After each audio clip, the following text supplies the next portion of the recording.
Pakistan പതാകയും league പതാകയും ഒന്നല്ല. അത് തെറ്റായൊരു പ്രചരണമാണ്. അതിപ്പോൾ ആര് പറഞ്ഞാലും തെറ്റായ കാര്യങ്ങൾ ഞങ്ങളത് അംഗീകരിക്കില്ല. പാകിസ്ഥാൻ്റെ പതാക ലീഗ് പതാക തമ്മിൽ വ്യത്യാസമുണ്ട്. രണ്ടിൻ്റെ അകത്ത് ചന്ദ്രക്കലയുണ്ട് എന്നുള്ളത് ശരിയാണെങ്കിലും പാകിസ്ഥാൻ്റെ പതാകയിൽ ആദ്യത്തെ ഒരു ഭാഗത്ത് കുറച്ചൊരു വെള്ളയുണ്ട്. ലീഗിൻ്റെ പതാക അതേപോലത്തെ അല്ല. അതുകൊണ്ട് ലീഗിനാണ് ഞങ്ങൾ എതിർക്കുന്നുണ്ടെങ്കിലും തെറ്റായ കാര്യങ്ങൾ പറയുന്നതിനെ ഞങ്ങൾ പ്രോത്സാഹിപ്പിക്കില്ല. അത് തെറ്റായ ചിത്രം കൊടുക്കാനാണ്.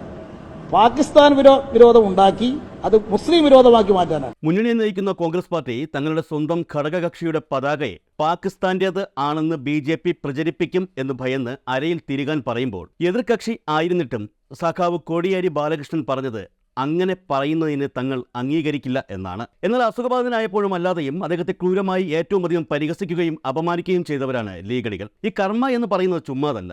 കോടിയേരി ഒരിക്കൽ പോലും നയങ്ങളിലും നിലപാടിലും വിട്ടുവീഴ്ചയോ മനസ്സിൽ പകയോ സൂക്ഷിക്കുന്ന വ്യക്തിയായിരുന്നില്ല.